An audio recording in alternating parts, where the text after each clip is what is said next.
So we do have some folks who are still trying to wrap up the solution before they attempt the module 2 assessment. And so what I wanted to do was to allow for more time today for one-on-one assistance, to cover examples together in class, and to give people a little more runway to finish up the solution and the assessment if you haven't already done so. And so I would like to also take the time to focus on the HDL. So I've moved this back to 10 a.m.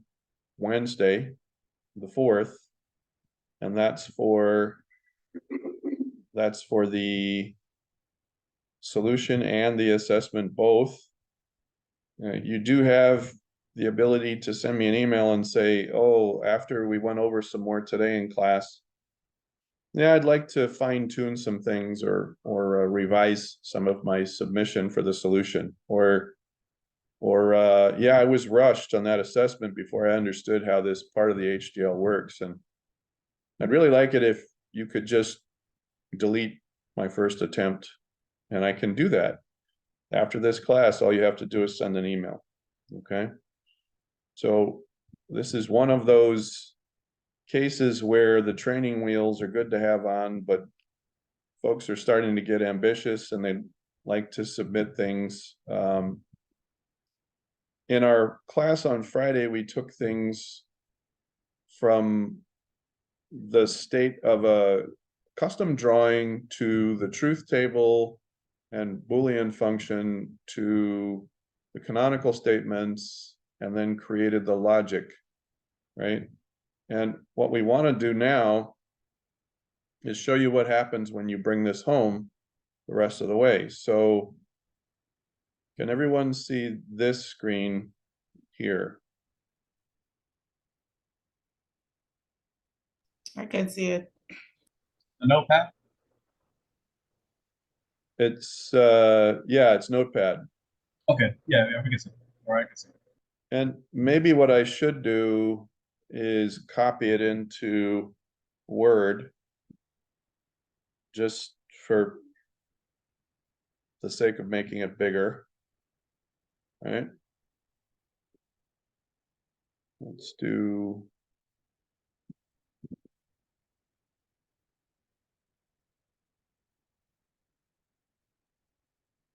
So when you look at NAND to Tetris, if you go into the NAND to Tetris, hold on, my NAND to Tetris.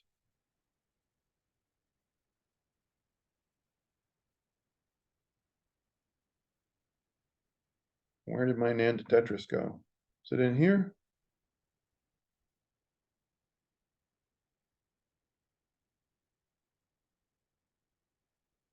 Hang on, everybody. Downloads. Maybe it's in downloads.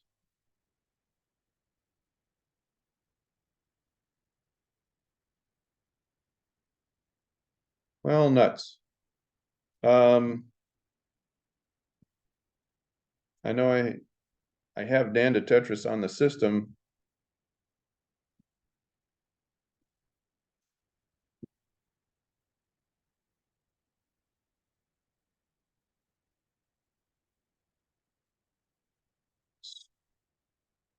Do this in Zorg.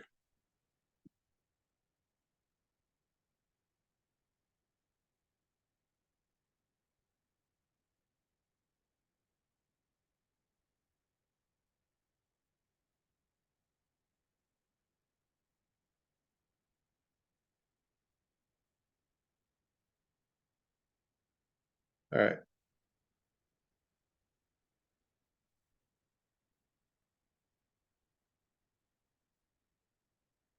There it is. I had a link on my desktop. My apology. I'll clip this out of our. There it is, tools. Show more options.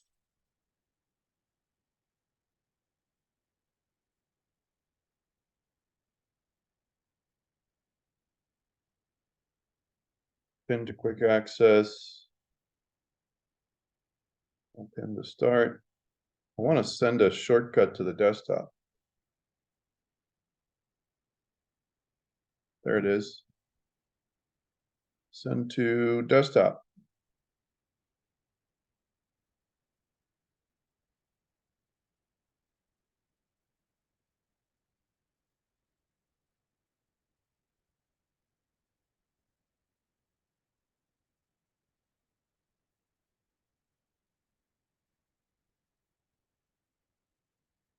All right. There's my NAND to Tetris. I think it was off the screen. Is everybody with me now? Yeah. Yep, we're here. So we mentioned that there were built-in chips in the NAND to Tetris environment, the HDL environment that you use to simulate your creations. There's an AND, there's an OR,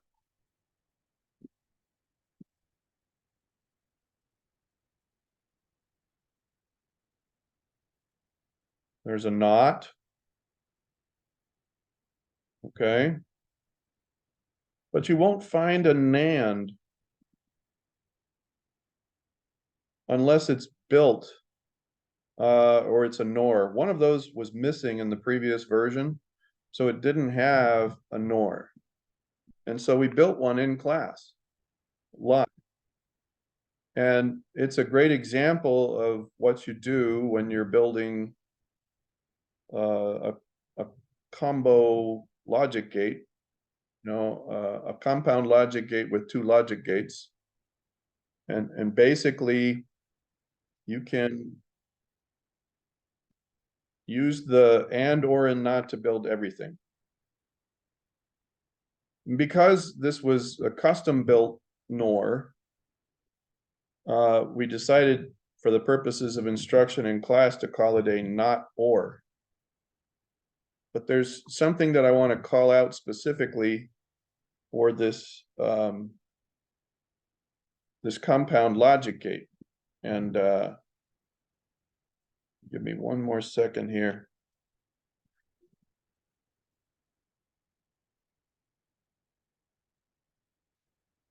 Can everybody see that we have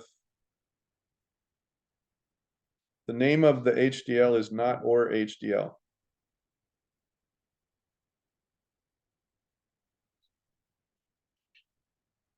Right?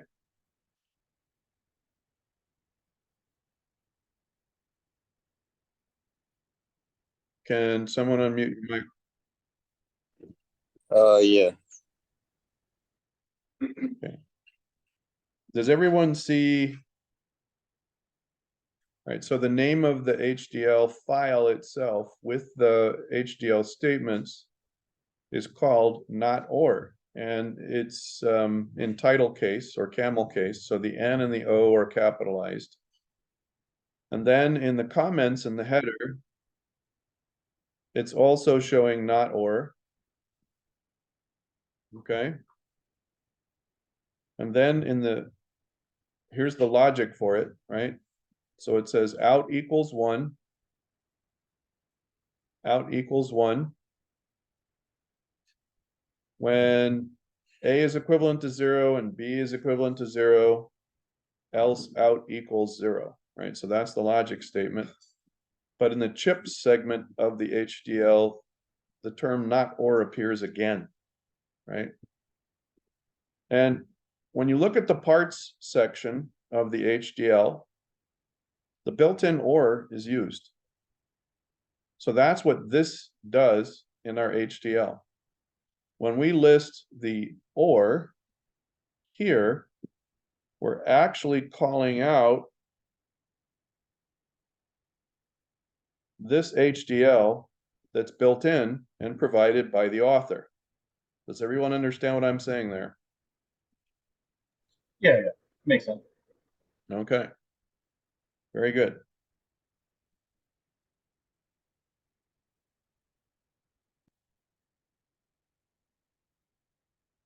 So let's look a little closer at this statement. Well, let's go back to the Word document because it's a little easier to see there. My apologies. All right, so this is larger and easier to view. We have the OR that's built in, and we're using the NOT that's built in.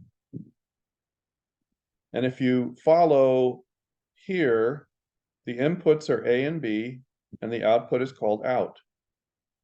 So that's how we start our HDL. This entire portion is nothing but comments. The HDL would run all by itself if none of this were included. But this additional information is really important because we want to understand something about the HDL file, right? The name of the HDL file itself and where we can find it, something about the path, who created it and when, right?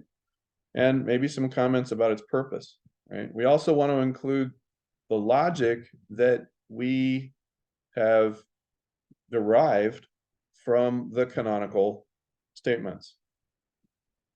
So the logic that's derived from the canonical statements, when you see terms in here in the logical statement, one point of confusion for some is that you'll see in the logical statement use of the terms and or, and that has nothing to do with the components of the chip. Okay, that has to do with the way the logic is working. So those are two separate aspects. So when you get the canonical expressions and you determine, okay, if I were to write some pseudocode for how the logic works, this is that portion of the HDL file, but it's not required to run it, okay? You don't need this to run the HDL. It's just good information to have because it helps you, you're getting this information from the canonicals.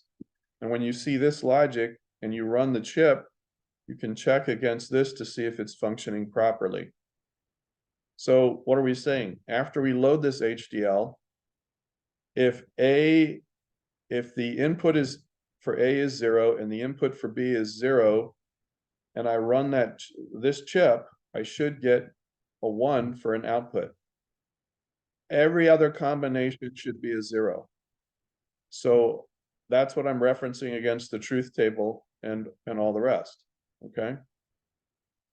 Professor, so Go ahead. yeah, I'm just gonna ask. And so in our comments for ours, all we need to do is include. Okay, I guess the best suited conical expression. Like if a reverse conical expression is the best one to use, then we just use that in the comment section. Or if the standard conical is the best one to use, then just use that in the comment section of our HDL. Well, okay, so you're asking if we can use the canonicals in the comments section. You wouldn't. It's a standard practice to take the canonicals and use the canonicals to create a logic statement. Yeah, I guess that's what I mean. I mean Pseudocode, yeah. I mean that, yes. So I mean you're using to answer your question, you're using all of the canonicals based on what you decided. If there were fewer expressions that were possible with a standard canonical, the logic statement has to use all of those expressions in the canonicals, all of them. Okay. I think not one case, because the logic is represented by each case where the output is true for standard canonical expressions, and if there's more than one case, this logic pseudocode has to account for that. Okay, I think I see what you're saying. All right, thank you. Well, and if the reverse is true, so in this case, we know that a standard canonical was used because the output is 1. We're looking at cases where what comes out of that logic gate is always 1, or the current is flowing, right? So when you're using the standard canonical expressions to create a logical statement, in a pseudocode style, right? Then that logic starts with the word out equals 1. Because the simplest canonical expressions, however many of them there are cases where what's coming out of that compound logic gate is live current. The power is on, or we have a 1. So 1s represent power is on, 0s represent power is off in physical hardware terms, okay? If we were using reverse canonicals, and it was more efficient to use reverse canonicals, this logic statement would begin with out equals 0 instead. So we can tell from this logic statement right away that, oh, there must be fewer cases where the output is true, and a standard canonical was used. So that's why we start our logic with this. Okay, I hope that helps. Yeah, it did. 'Cause that's what I did, because I used I had fewer cases for the reverse canonical, so I went with that first, so out equals 0. Right. If A equals 1, B equals 1, and Right. then everything else is 1 out. Everything else is 1. Everything else is out. So if we have the truth table for an OR, and then we stick a not in front of it. Now, how do we know we're sticking a not in front of it? Well, let's look at the parts. Okay, we don't have the diagram. But one cool thing about this process is that if you have the diagram, then you can get the truth table and the Boolean function. If you have the Boolean function in the truth table, then you can derive the canonicals. If you have the canonicals, you can create the logic statement. And from there, you can build the rest. You know the number, you know what outputs, you know what inputs there are, you know what the output is, and then you know which parts are included. Now, when we say parts, we're talking about what are the basic logic gates that go into it. So in this case, we have 2 logic gates, or and not. And one of the important distinctions to make is that or has a W1 for out. That means that A and B flow into or first. And what comes out of or is a W1. And then underneath it, that W1 is fed into a not.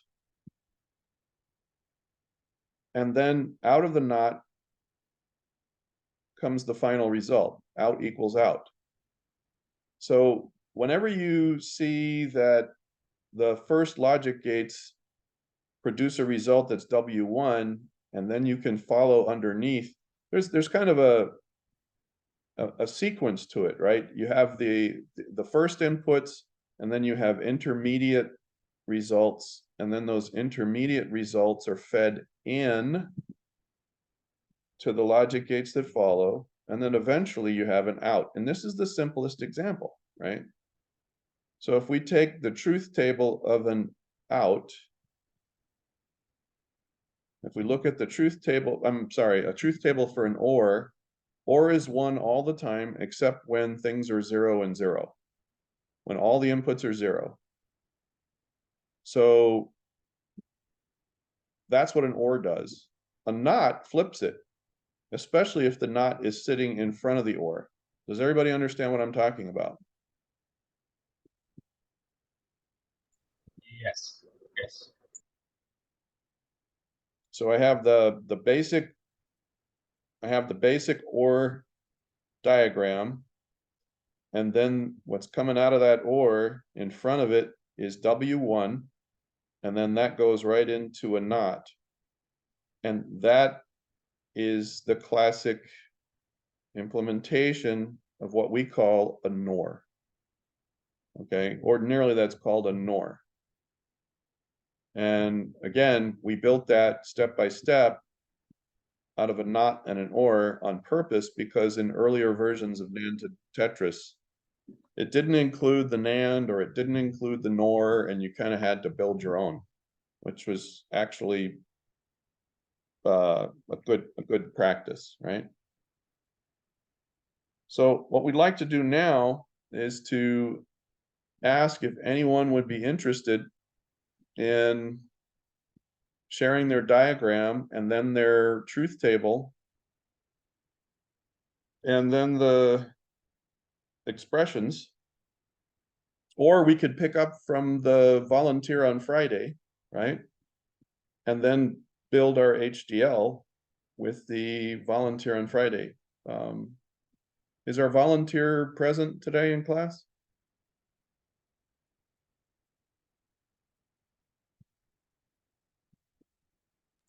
Sure. Let me just organize my screen.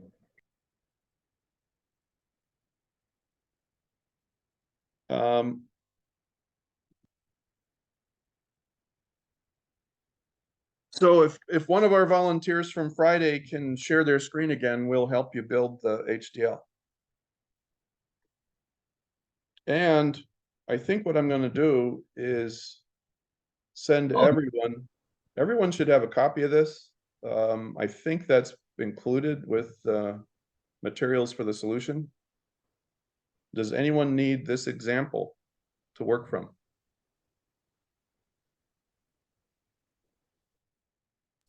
I do. I'm talking about this example, the HDL. Should I just send that as a file to everyone? Yes. Okay, I will do that. In fact, I'll do that right now.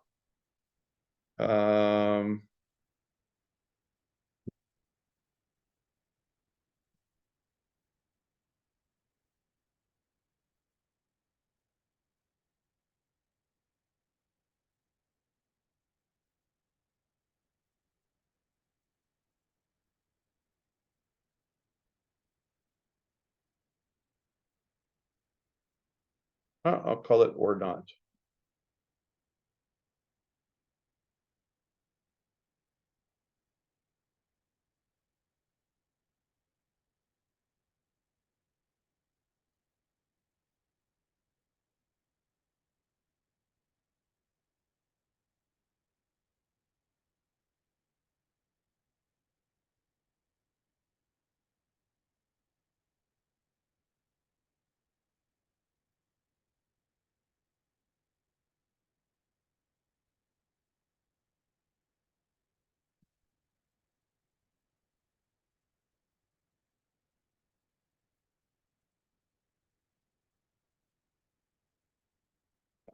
Let's see, where is this thing?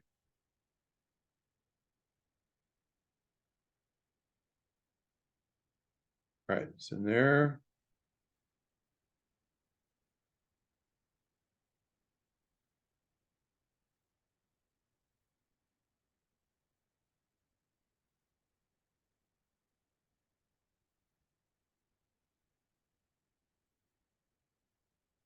All right, that should be off to you. So you can do this. Could we ask one of our volunteers from Friday to open the or not we just sent? So a nor is built out of an or and a not. And can now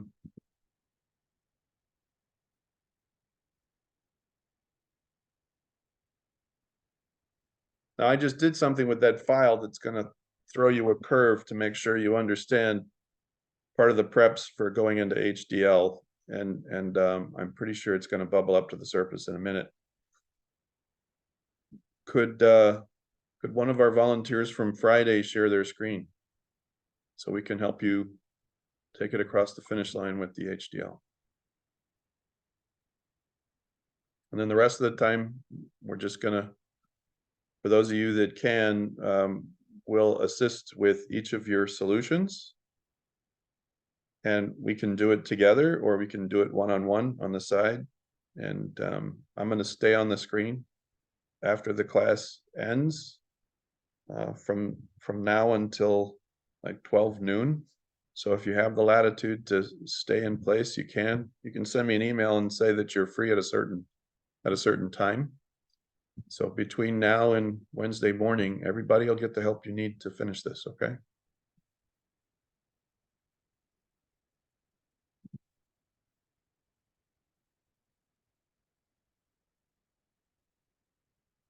So who is it that shared their diagram on Friday? That was me. Okay, all right. Did we get to the point where we did the logic for your? We finished the logic? Yeah. Okay. Can you share that again on your screen, please? I'm on my phone right now. I'd have to get my laptop in a bit. Okay. So like in a few, I'll be able to. Is this Eric? Yeah. Okay. Is there anyone else that would be willing to share your truth table and your canonicals, and we can go from there? Yeah, sure, I can do it. Okay.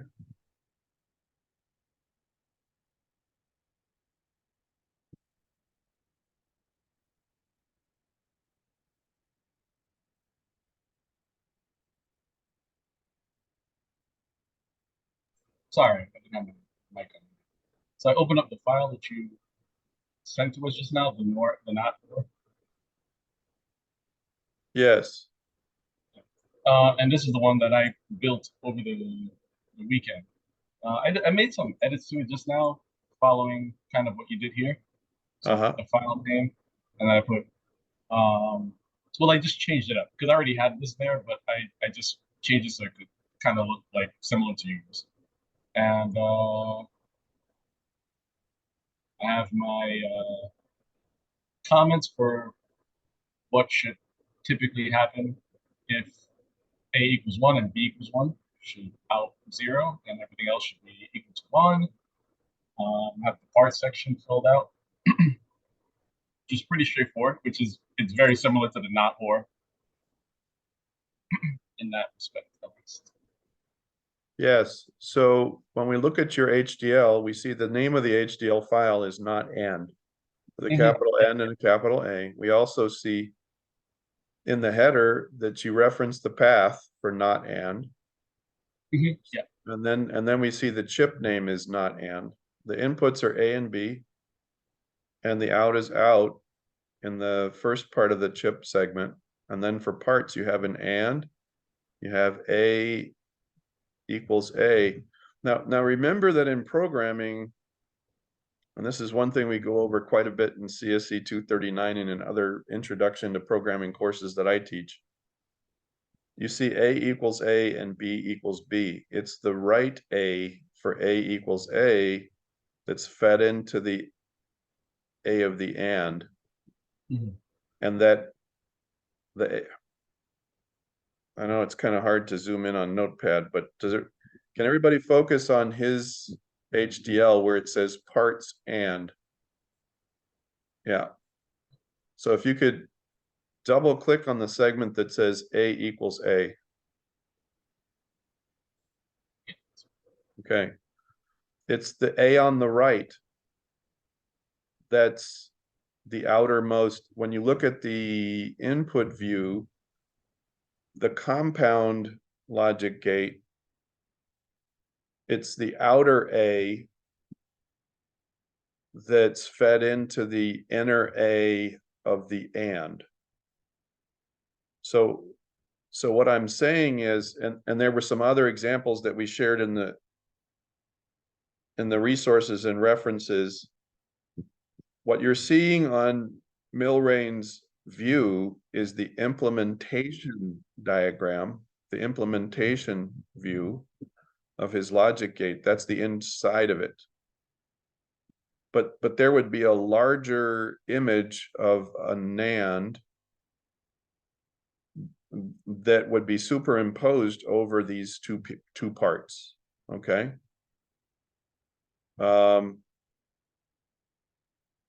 Milrain, can you stop sharing for a moment so I can explain that a little further? Just for a second. Okay, thank you.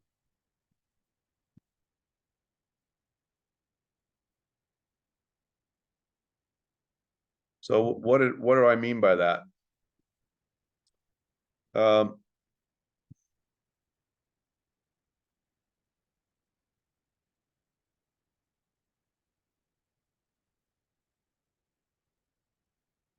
Milrain's diagram is showing how the logic gates are implemented. It's the implementation view. So it shows the and flowing into the not.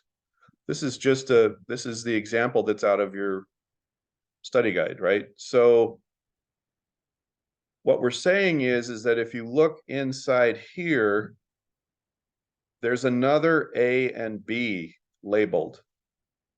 We said that sometimes the use of A and B in single letters can get confusing, and I want to spend the time to walk through that with you. So in this diagram, what we have is the interface view where the whole thing together has an A input, a B input, and a C input. Those are the inputs that are on the outside of the digital creation, right? So all the stuff that's inside here, right? You don't see that. This is what we could call the outer A or big A, or we could color it something like blue. Big blue A, big blue B, big blue C. And if we walk over to this diagram, here's the outer A, big blue C, B, big blue C. Then when you go inside here and you zoom in, there's another label. This is the A input of the and the B input of the and. So that you could call that little b, and maybe it's in green, right? So it's little green A and little green B. All right. Now, little green A and little green B. The point I'm trying to say is that there's two A's and two B's. Now let's switch back to Milrain's HDL. Go ahead, Milrain. Share your screen again.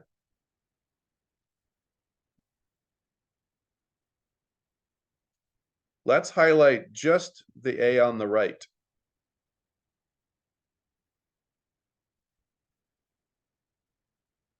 That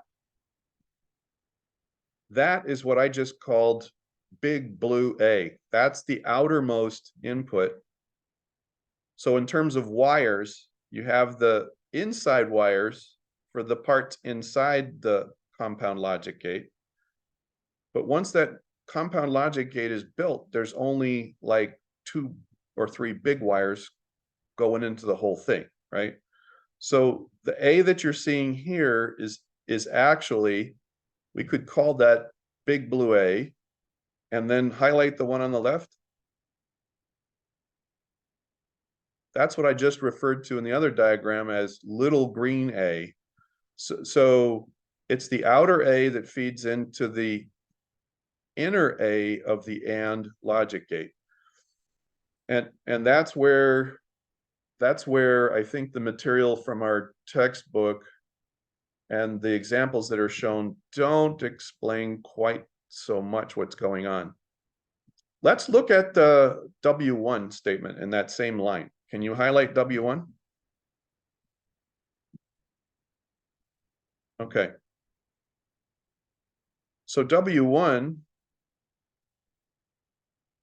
right?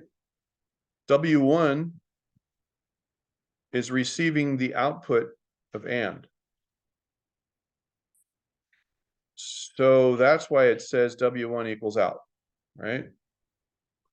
And then look at the next line. W1 is fed into the in of not.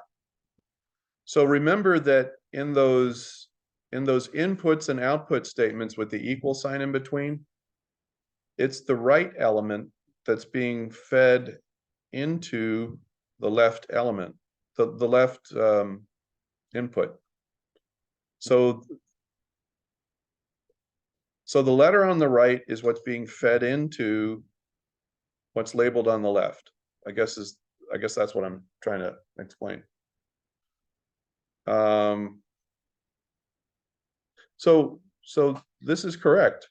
And did you try to run it in the HDL? Yeah, I already did the test. I took some screenshots and whatnot. So when both are set to 0, output 1 like it should. 0, 1, A is 0, B is 1, output 1. A is 1, B is 0, output 1, and then when both are equal to 1, it outputs 0. So yeah, I tested it. Does that track with your truth table? Yes. Can you Yes. show your truth table again? Okay. So yeah, now I want everybody to understand, if you have a more complex diagram and you're looking at this and going, wow, it's going to be a lot of work. That's why I said for this submission, you can save the complex diagram for module 3 and do a simpler one for this submission. Now, does everyone see the output on the truth table for not and?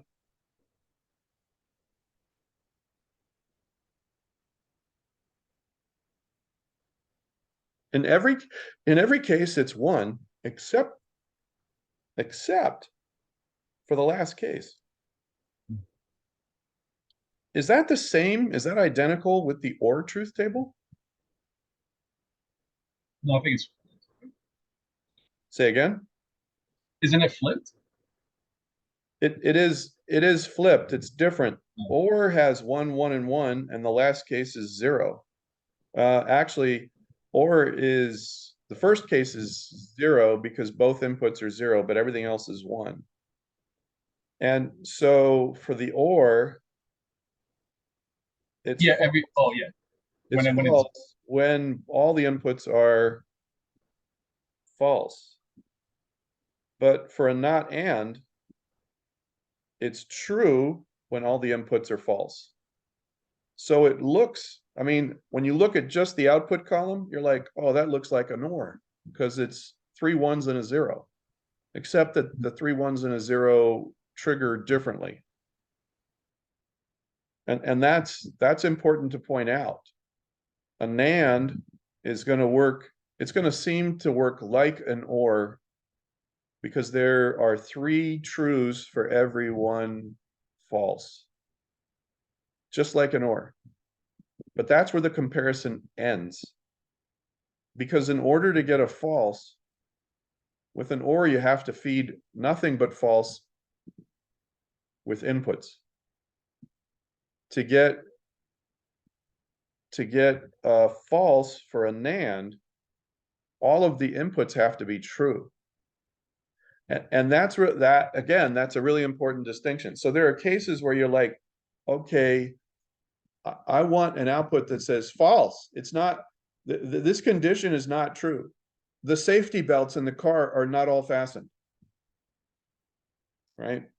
So your choice of which logic gate you're going to select makes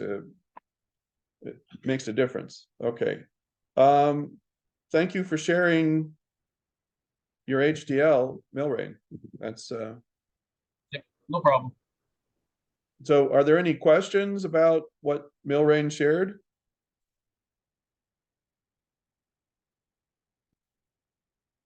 Eric, are you at a point where you can share your screen?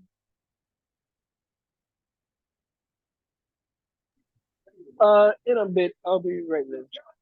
Okay, is there anyone else that would like to share their screen? We can have a look at truth table and canonicals, and then we can get your HDL done. Walk through it together. I could. Okay, Zidane.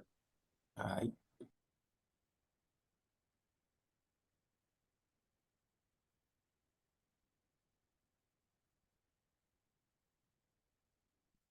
One second, let me get my files together. Okay.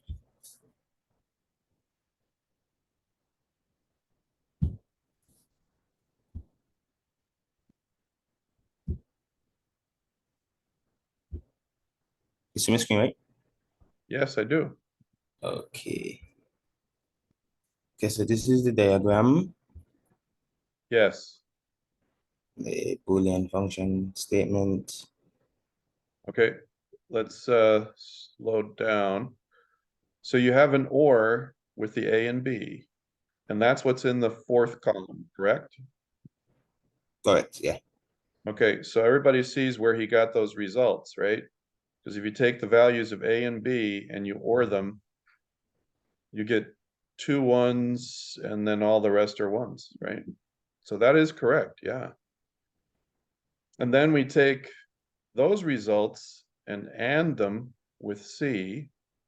And the values of C, you can see in the third column and the fourth column. Since it's AND, if there's any 0 there, you have to have a 0 in the result. Does everybody understand how Zidane got the results from the last column?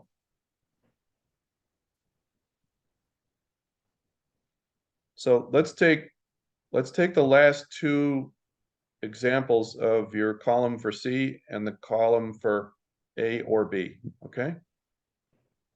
So the value for C is what? In the second to the last column, the second to the last in the C column. 0. It's 0. And we're going to AND that with the column, the output for the right. So what's the value next to it in the A or B column? 1.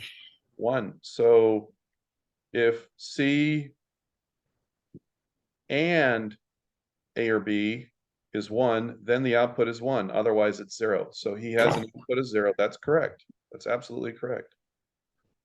So which of the, let's look at your, yeah, and if you look at the last column, 1 and 1 is 1. So the last result in the last row, it's 1 and 1.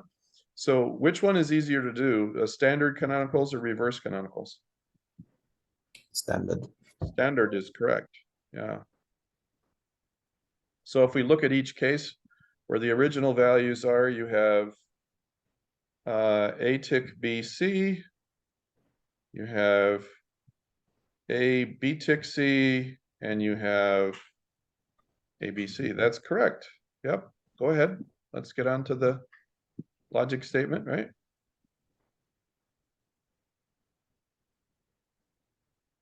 Yes, that's correct. Okay. So because you're using the standard, it says out equals 1 if, and then you Sweet. have each case. Yeah. Yep. Okay. Now let's get Then to the HDL. are you ready to go to the HDL? Well, I attempted it, but I don't know if it was correct. So let me put up here. Well, that's where we're going to fix it. We're going to do this right now. So if you can, yeah, Open go it. ahead.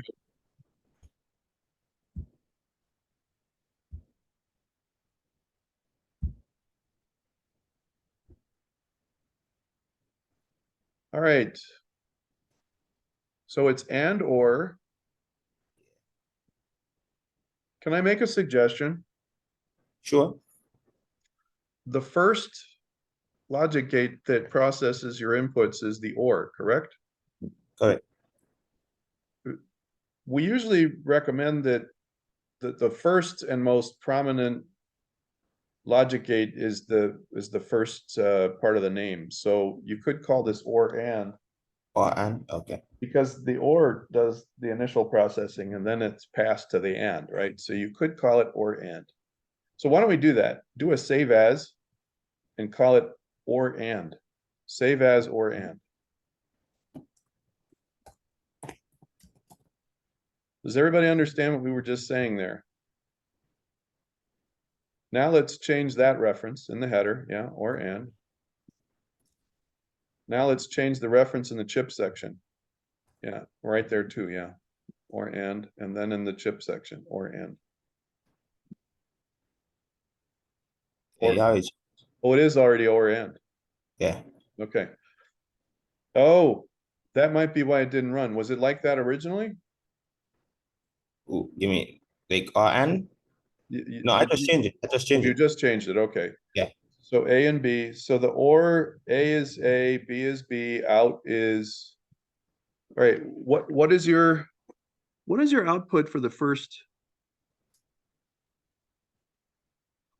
Okay, do me a favor and substitute the A or B for Mhm. W1.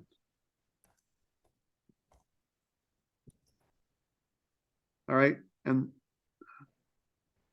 okay, and then see the and? Yeah.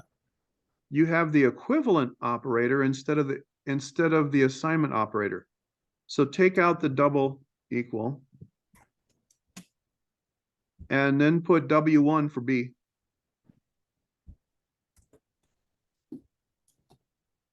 Okay, and then out equals out.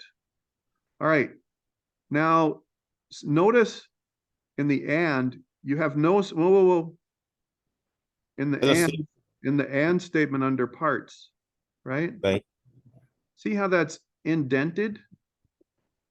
Right here. Yeah, parts or an and. The parts section is indented. Uh-huh. Don't indent it. Move that back so it's even with the in. Yeah, 1, 2, 3, 4. Make it put some spaces in there. Stop right there. Same thing with that. Okay, other thing I want you to do is each of those inputs for A, B, and out, remove the spaces. Remove with the equal signs. Oh, Either have spaces on all of them or don't have any spaces for any of them. Okay? right. Oh, shoot. Everybody see what he's doing there? This is perfect. Yeah, yeah. Yeah, this is really helpful. So sometimes when things misfire, it's because there's something missing. Okay, save it. Perfect. Now let's open it up in your simulator. Okay, wait. For me, I have to open it now. I have to go to the terminal. So give me a minute. Yes, because you got to use the script to load the.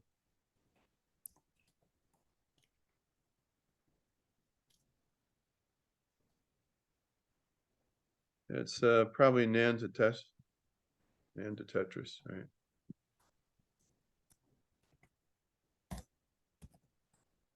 And then it's tools.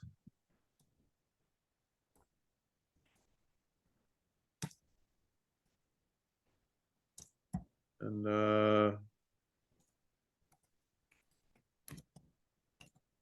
.sh, right? Yeah. Yay! Load the chip. It's or and, I think. Yeah. Yay, no errors. So yeah, that's it. So let's do something here with the input pins. Change the, let's take the first case that's true. It's, what is it? A is true and B is false and C is false? Let's see here. Sure. Well, Yeah. yeah, you can't read the whole line on that. C is what, 1? I think so. You said if C is, yeah, the HDL section of that, you have to scroll sideways to see the rest of it. Okay, let's see here. So just look at your HDL. There we go. No, let's look at your truth table document again.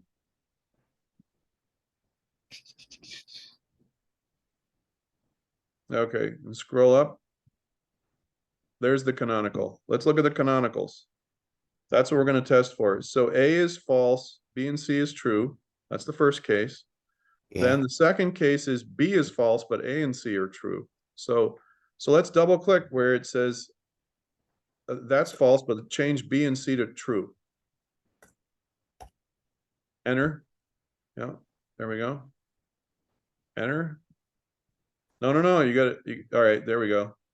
Now run it and see what happens with the output. Yay! All right, Yes. now let's flip this. Make the B 0. I want to induce a false.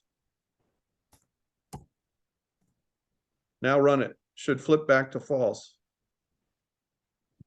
Yay, it does. Let's turn the A on and leave the B false. Now that's the second case. Run it, should flip to 1.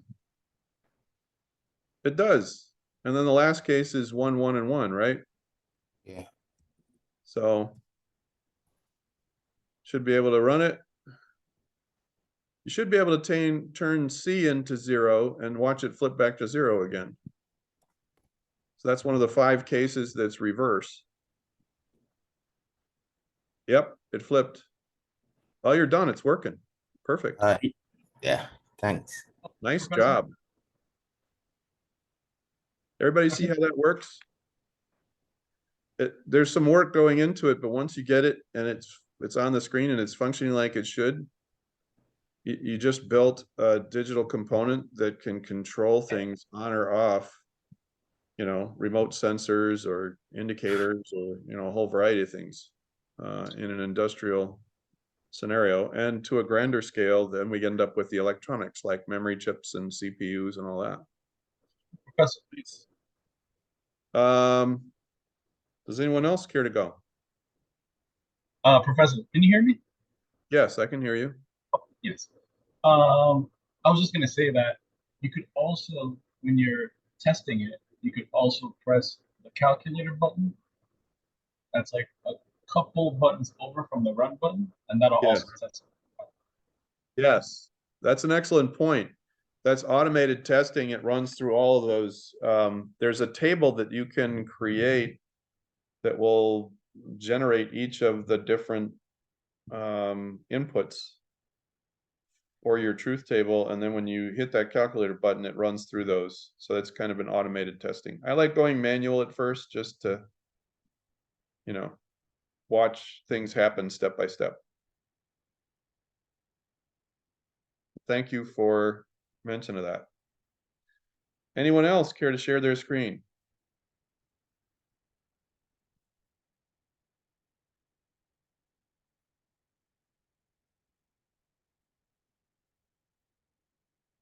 Eric, are you on the Zoom now? Yeah, I'm here. Okay.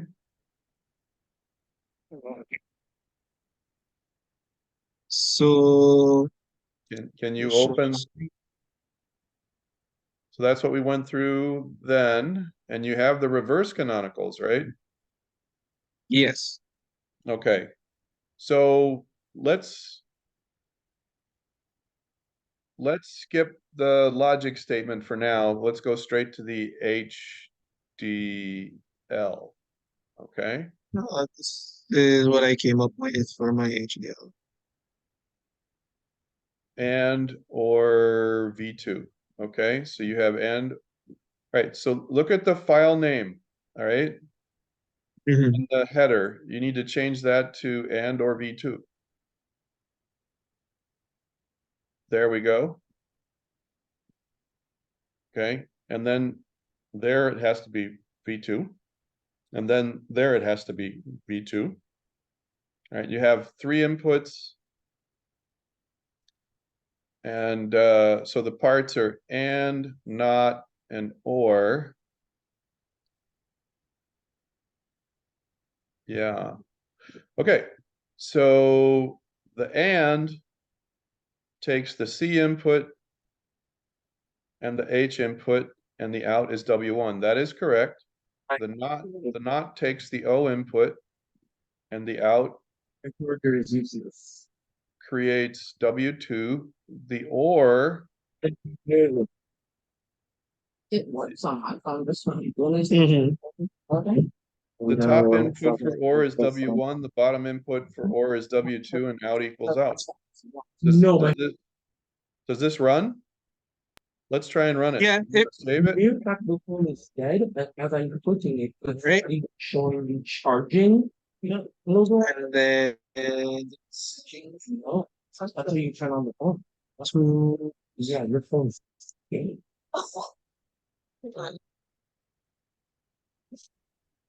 So if the chip didn't say V2, it wouldn't run, it would generate an error. right. There we go. Chip. Everything loads. Okay, Mm-hmm. so let's go to your truth table and let's try one of was it reverse canonical? You did reverse? Yeah. Okay, so all right, so let's turn H to 0 and leave C and 0 true. I mean, C and O are true, H is.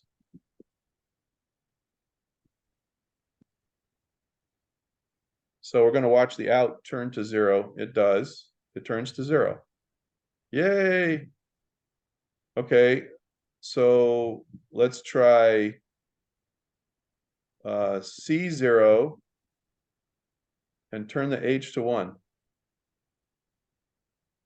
So makes C0 and H1.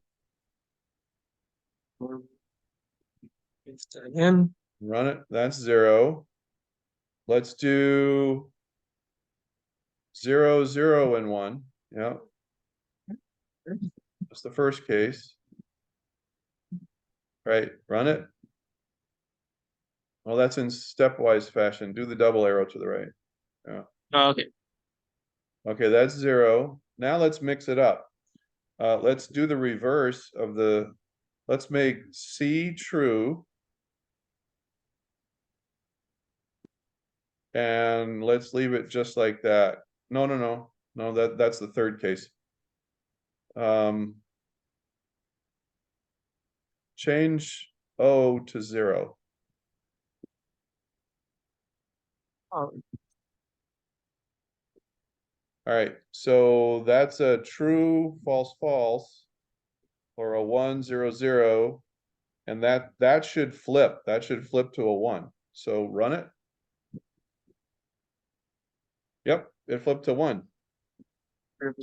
So that proves that the standard canonical cases execute correctly. We just tried one of them, and we tried each of the reverse canonical cases. So now it's working. Good job. thank you. You're done. You can submit. Oh. Once you get down to the point where you have the truth table and the Let's set up just the canonicals, dark one. does anyone Okay. else want to share their screen?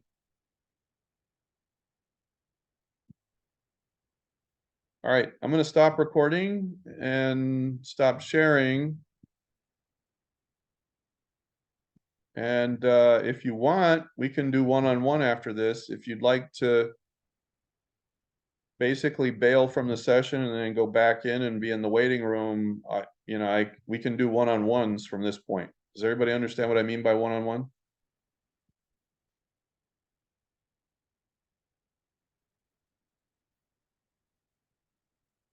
No.